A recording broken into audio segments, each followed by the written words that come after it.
हार्दिक शुभकामना। सबसे बड़ी बात है, हमारे वरिष्ठ संवाददाता सब प्रवक्ताओं ने सारी बातें विस्तारपूर्वक रखी है।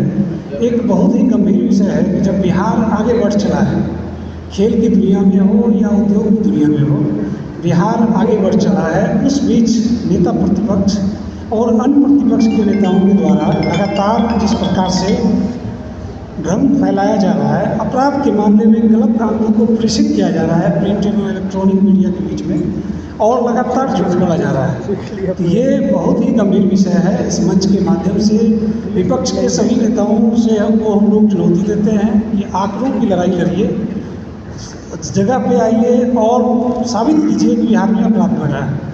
हमारे वरिष्ठ प्रवक्ता महोदय ने, राष्ट्रीय प्रवक्ता महोदय ने सिलसिलेवार तरीके से सारे आंकड़े को प्रेषित किया है। कहीं से भी बिहार में अपराध नहीं बढ़ा है, बल्कि अपराध घटा है। और इतना ही नहीं, बिहार का जो पुलिसिंग मॉडल है पूरे देश के लिए रोल मॉडल है। चाहे वो आर्थिक अपराध की मामला हो, यू का मामला हो, या ATS का मामला हो, या साइबर पुलिसिंग का मामला हो, बिहार पुलिस की ये सारी यूनिटें इतनी मजबूत है कि देश के अलग अलग राज्यों की पुलिस को इनका लेना पड़ता है, मदद लेना पड़ता है। अगर आप प्रशिक्षण की बात करेंगे तो राजगीर का प्रशिक्षण केंद्र हो या अन्य जगहों का प्रशिक्षण केंद्र हो, अगर आप दूसरे राज्यों से तुलना भी करते हैं तो आप देखेंगे कि बिहार प्रशिक्षण के मामले में, पुलिसिंग के मामले में बहुत ही बेहतर परफॉर्म कर रही है और आगे भी लगातार प्रयास करती रहेगी कि बेहतर हो। मैं इतना ही इस मंच के माध्यम से कहना चाहता हूँ कि विपक्ष के जो भी लोग इस भ्रम को फैला रहे हैं, बिहार में लॉ एंड ऑर्डर की स्थिति खराब है, उन्हें आत्मचिंतन करने की ज़रूरत है, आत्म अवलोकन करने की ज़रूरत है, और यह बताने की ज़रूरत है कि इस तरह का कहीं कोई मामला नहीं है। हम लोग बेहतर कर रहे हैं और लगातार बेहतर कर रहे हैं। धन्यवाद। एक सवाल है सर, ये अभी बोले कि बिहार पुलिस में 23% महिलाएं हैं। जहाँ तक मेरा जानकारी देता है 22%। नहीं।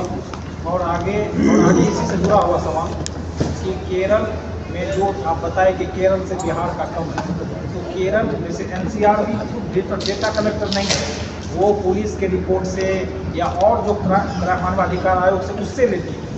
तो यदि आप केरल के देखिएगा बिहार का, तो रोजगार में भी बिहार केरल से कम है। नहीं, रोजगार पर हम लोग बात नहीं कर रहे हैं ना हम अभी। डेटा का बात कर रहे हैं। हाँ। कोरोना में भी केरल का ज़्यादा था, बिहार का कम था। आपके आंकड़े पहले के हैं। हाँ। जो लेटेस्ट जो स्टैटिस्टिक्स है ना हमारे पास, है कि इस एक पहलू इसमें ये भी देखना है कि जो केरल से मेरा बिहार कम है, ये गर्व का बात है, हम इसका विरोध नहीं कर रहे हैं। मेरा ये कंसर्न है कि जो केरल का डेटा कलेक्शन का जो प्रोसेस है, जहां वो पुलिसिंग का रिपोर्ट करने का, वो और बिहार का कहीं ऐसा तो नहीं है कि अपराध सही रिपोर्टिंग नहीं हो पा रहा हो। नहीं, आपके सवालों पर मैं इतना ही कहूँगा कि विपक्ष के नेता तेजस्वी यादव के द्वारा बार बार NCRB के ही आंकड़े रखे जाते हैं।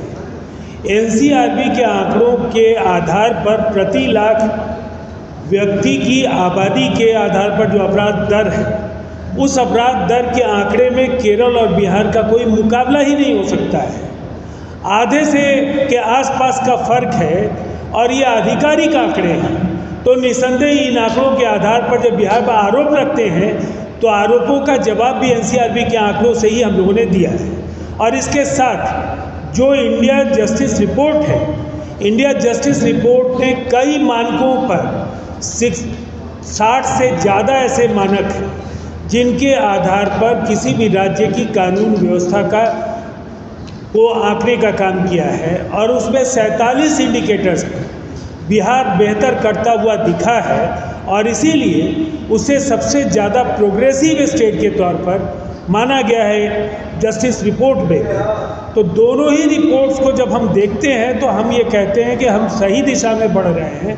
और इसीलिए चाहे निवेश का सवाल हो या जो बिहार का वातावरण है, जहां पिछले 2 वर्षों में 3 लाख करोड़ से ऊपर के जो निवेश के जो प्रस्ताव आए हैं, उसकी वजह यही है कि अब बिहार पर निवेशकों को ये लगता है कि जहां राष्ट्रीय अंतर्राष्ट्रीय स्तर की सड़कें हों, जहां हर घर बिजली, हर उद्योग को बिजली मिल रही हो, जहां कच्चा माल उपलब्ध हो, वहाँ कानून व्यवस्था की स्थिति भी बहुत ही अच्छी हो, तो फिर निवेश के लिए इससे आदर्श कोई वातावरण नहीं हो सकता है।